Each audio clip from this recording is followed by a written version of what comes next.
आता शेतकऱ्यांसाठी अत्यंत महत्त्वाची बातमी, राज्यातील शेतकऱ्यांना 53,727 कोटींची भरपाई मिळणार आहे। तर जो कोरडवाहूचा आमचा शेतकरी आहे यांना हेक्टरी 18,500 रुपये मिळतील। महाराष्ट्र राज्यामधील शेतकऱ्यांसाठी आता एक आनंदाची आणि मोठी बातमी सध्या समोर येत आहे। आज लागली शेतकऱ्यांची मोठी लॉटरी, कारण की पीक विम्याबद्दल सरकारने या ठिकाणी मोठी माहिती दिलेली आहे। अखेर शेतकऱ्यांच्या खात्यामध्ये रखडलेला जो काही पीक विमा होता तो या ठिकाणी जमा केला जात आहे। आज शेतकरी राज्यासाठी एक मोठी बातमी आली आहे, जी की ऐकून तुम्ही एकदम खुश होऊन जाल। ही माहिती जर अर्ध्यावर सोडली तर तुमचं खूप मोठं नुकसान देखील होऊ शकतं, म्हणून सांगतोय व्हिडिओ शेवटपर्यंत बघा, कारण आज सरकारच्या माध्यमातून यादी देखील सविस्तर यादी देखील या ठिकाणी बघा जाहीर करण्यात आली आहे। पहा शेतकरी बांधवांनो, सविस्तर समजून घेऊया अगदी 2 मिनिटाच्या या व्हिडिओमध्ये। व्हिडिओ शेवटपर्यंत पाहायचा आहे, त्यामुळे तुम्हाला यादी सुद्धा या ठिकाणी पाहायला मिळणार आहे। अखेर सरकारच्या माध्यमातून पीक विम्याची तारीख देखील जाहीर झालेली आहे। ही मोठी खुशखबर आत्ताच या ठिकाणी समोर आली आहे। बघा भावांनो, या ठिकाणी शेतकरी मित्रांनो आणि भावांनो, पीक विम्याचा जो अतिवृष्टीचे जे काही नुकसान झालं होतं त्याचा पैसा थेट आता तुमच्या खात्यामध्ये जमा करायला सुरुवात झाली आहे। सरकारच्या माध्यमातून आता एक सरकारने नवीन यादी जाहीर केली आहे, जी 25% अग्रिम जो काही पीक विमा होता तो शेतकऱ्यांना आता भेटला, तर काही शेतकऱ्यांना भेटलाच नव्हता। परंतु आता सरकारने नवीन आदेश काढले जे तुमच्या प्रपंचाला मोठा आधार देणार आहेत। पण यात लय मोठा पेच मोडलेला आहे, जो मी तुम्हाला अगदी 1 मिनिटाच्या व्हिडिओमध्ये सांगणार आहे। शेतकरी बांधवांनो बघा, पीक विम्याबद्दल सरकारच्या माध्यमातून आज सविस्तर यादी जाहीर करण्यात आली आहे। जर शेतकरी पीक विमा भरला होता त्यांच्यासाठी ही बातमी या ठिकाणी अडचणीच्या काळाचा मोठा आधार ठरत आहे। अनेक जिल्ह्यामधून ही बातमी आता समोर येत आहे, परंतु थांबा, ही रक्कम नेमकी कोणाला आणि कोणत्या शेतकऱ्याला मिळणार आणि कोणाला मिळणार नाही हे कळल्यावर जर तुम्हाला आता या ठिकाणी धक्काच बसणार आहे। त्यासोबत राज्याचे मुख्यमंत्री यांनी एक मोठं काम तुम्हाला या ठिकाणी करायचं सांगितलं आहे, जे की शेतकऱ्यांना माहीत नाही। त्यामुळे भरपूर शेतकरी वंचित या निधीपासून राहणार आहे। परंतु जे शेतकरी हे महत्त्वाचं काम करतील त्यांच्या खात्यामध्ये आता हा पीक विमा लगेच जमा होणार आहे। आता शेतकरी बांधवांनो बघा, सरकारच्या माध्यमातून स्पष्टपणे सांगण्यात आलं आहे। आता तुम्ही म्हणाल ही नेमकं कोणत्या बँकामध्ये हा पैसा जमा होणार आहे, तर एका शेतकरी बांधवांनो एका महाराष्ट्र बँकेमध्ये जमा होणार आहे। त्यानंतर दुसरी युनियन बँक आहे, त्यानंतर या ठिकाणी सरकारी बँक असा HDFC बँक बघा यासारख्या खाजगी बँकांना सुद्धा या ठिकाणी ताकीद दिली आहे। आता आजच्या या निर्णयामुळे आता बँकांचे हेलपाटे बंद होणार आहे। सरकारच्या माध्यमातून आज हा मोठा जाहीर निर्णय घेण्यात आला आहे। अखेर आता शेतकऱ्यांची प्रतीक्षा संपली असं या ठिकाणी म्हणावं लागेल। भरपूर दिवसांपासून शेतकरी बांधव पीक विम्याची वाट पाहत होते। आज पीक विमा येईल, उद्या पीक विमा येईल, परवा पीक विमा येईल, यूट्यूबवर अशा भरपूर प्रमाणात बातम्या आल्या होत्या, परंतु खऱ्या अर्थानं कोणीही या ठिकाणी सत्य सांगत नव्हतं। अफवांचा बळी हा शेतकरी बनत होता। पीक विम्याची अधिकृत अशी तारीख आता या ठिकाणी काय आहे, ही सरकारने स्पष्टपणे या ठिकाणी यादी जाहीर केली आहे, तारीख सुद्धा या ठिकाणी जाहीर केली आहे। जर तुमचं नाव आणि तुमच्या जिल्ह्यांचं नाव या यादीमध्ये असेल तर नक्कीच तुम्हाला पीक विमा तुमच्या खात्यामध्ये जमा होणार आहे।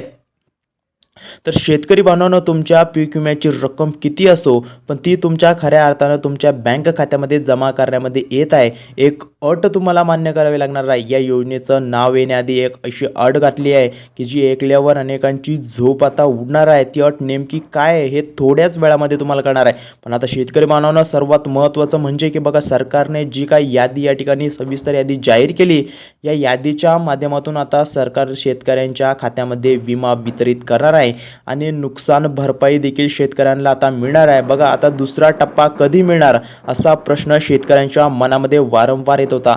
त्याच आता दुसरा टप्पा आज या निर्णय सरकारने लावलेला आहे। बघा शेतकरी बांधवांनो, सरकारने सांगितल्याप्रमाणे बीड जिल्ह्यामध्ये या ठिकाणी सविस्तर ऐकून घ्यायचं आहे, लक्षपूर्वक ऐकायचं आहे। बीड जिल्ह्यामध्ये लवकर या संदर्भात एक मोठी सभा घेतली जात आहे, जिथं लाभार्थ्यांच्या याद्या जाहीर केल्या जातील। नागपूरच्या दरबारी सुद्धा याचे या ठिकाणी शिक्कामोर्तब झालेला, आता फक्त पैशाची वाट पाहायचं बाकी आहे।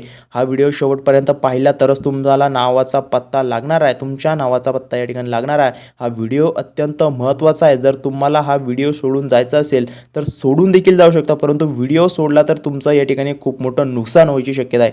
मग शेतकरी बांधवांनो बघा, तुम्हाला आपल्या या व्हिडिओला लाईक करायचं असेल तर नाही करायचं असेल तर नका करू, परंतु एक महत्त्वाची या ठिकाणी बातमी या सरकारने दिली आहे। ती अत्यंत महत्त्वाची बातमी तुम्हाला शेवटपर्यंत व्हिडिओ पाहायचा आहे, लगेच त्या ठिकाणी कळणार आहे। ती प्रत्येक शेतकऱ्याला कळाली पाहिजे, कारण की शेतकऱ्याचा हक्काचा निधी शेतकऱ्याला मिळणं हे अत्यंत गरजेचं आहे, नाहीतर तो निधी सरकारला परत जातो आणि शेतकरी वंचित राहतात.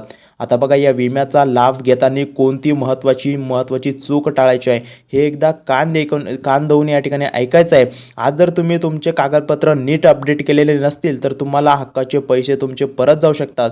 या माहितीमध्ये दडलेला सस्पेन्स ऐकला की तुम्ही म्हणाल तर बाबा, ही माहिती आम्हाला टायमावर मिळाली, कारण की बघा, सरकारच्या माध्यमातून ज्या अटी आणि जे नियम घालण्यात आले त्या अटीची पूर्तता शेतकऱ्याला करावीच लागेल, तर शेतकऱ्याच्या खात्यामध्ये हा पीक विमा जमा होईल. आता सर्वात महत्त्वाचं काम ते जाणून घ्यायचं शेतकरी बांधवांनो, सरकारच्या माध्यमातून सांगण्यात आलं आहे. आता सर्वात महत्त्वाचा जो काही टप्पा आहे बघा, कोणत्या 18 जिल्ह्यांमध्ये माझ्या शेतकरी मित्रांना आणि बांधवांना हा पैसा जमा करण्यात येणार याची सविस्तर यादी नीट लक्षपूर्वक देऊन या ठिकाणी बघा. मध्ये सर्वात पहिला नंबरचा जो काही जिल्हा आहे तो म्हणजे छत्रपती संभाजीनगर. शेतकरी बांधवांनो आणि मित्रांनो, या ठिकाणी जिल्ह्यांची नावे सविस्तर या ठिकाणी लक्षपूर्वक ऐकायची आहे. पहिला जिल्हा आहे छत्रपती संभाजीनगर, त्यानंतर जालना जिल्हा समावेश करण्यात आला आहे, त्यानंतर परभणी, आणि परभणी झाल्याच्या नंतर हिंगोली या जिल्ह्यामध्ये शेतकऱ्यांची नावे यादीमध्ये सर्वात वरती लावण्यात आली आहेत. आता या जिल्ह्यामध्ये आनंदाचं वातावरण निर्माण झाल्याचं पाहायला मिळतंय. आता पुढील जो काही जिल्हा आहे तो महत्त्वाचा आहे. सरकारच्या माध्यमातून आता यादी देखील या ठिकाणी जाहीर करण्यात आली आहे. यापुढे जर जाऊन बोलायचं झालं तर बघा, धाराशिव जिल्ह्याचा देखील समावेश सरकारच्या माध्यमातून करण्यात आला आहे. त्यानंतर लातूर असेल, नांदेड असेल, सोलापूर असेल, सोलापूर या पट्ट्यातील शेतकऱ्यांसाठी सुद्धा हा आनंदाचा दिवस, लय मोठा दिवस ठरला आहे. या जिल्ह्यातल्या माझ्या शेतकरी बांधवांना आणि मित्रांना तुमच्या मोबाईलवर देखील आता मेसेज येणार आहे.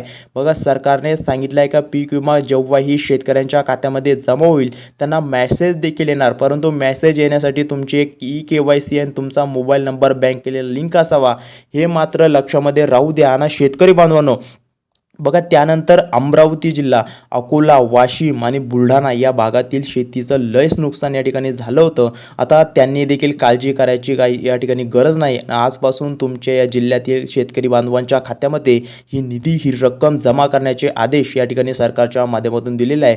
सरकारच्या माध्यमातून यादी आपण या ठिकाणी पाहिली. त्यासोबत शेतकरी बांधवांनो, अजून अत्यंत एक महत्त्वाचं 2 मिनिटं लक्ष देऊन व्हिडिओ बघायचा आहे. सरकारच्या माध्यमातून जी माहिती आपण सांगणार आहोत ती माहिती अपूर्ण राहिली तर शेतकऱ्याचं म्हणजे तुमचं भलं मोठं नुकसान होण्याची या ठिकाणी शक्यता आहे. सोबत शेतकरी बांधवांनो, यवतमाळ, वर्धा, भंडारा आणि गोंदिया हे देखील जिल्हे समाविष्ट करण्यात आले आहे. या जिल्ह्यातील शेतकऱ्यांना सुद्धा सरकारनं विम्याची तिजोरी उघडली आहेत. आता याच शेतकरी बांधवांच्या खात्यामध्ये निधी रक्कम जमा करण्यात येत आहे. शेतकऱ्यांच्या खात्यामध्ये आता पीक विमा जमा केला जात आहे. बघा, आता या ठिकाणी सरकारने सांगितल्यानुसार गडचिरोली, चंद्रपूर सुद्धा यादीमध्ये आहे. या 18 जिल्ह्यांमध्ये आज मोठे धामधूम सुरू आहे, कारण की सरकारच्या माध्यमातून आज एवढ्या दिवसापासून हा मुहूर्त लागलाय. भरपूर दिवसांपासून शेतकरी पीक विम्याचे वाट पाहत होते आणि बघा, सरकारने जे काय महत्त्वाची 8 आणि सस्पेन्स आता या ठिकाणी ठेवण्यात आलं आहे. बघा, ज्यांची या ठिकाणी सरकारने सांगितलेल्याप्रमाणे KYC नाही अशांना अडचण येणार. बघा, आता कोणत्या तारखेला क्लेम केला होता ते त्यांना पैसे मिळणार आहेत. त्याहून मोठी एक महत्त्वाची बातमी म्हणजे बघा, ज्यांचं नाव या ठिकाणी यादीमध्ये नाही त्यांच्यासाठी सरकारने एक नवीन मार्ग खुला केला आहे.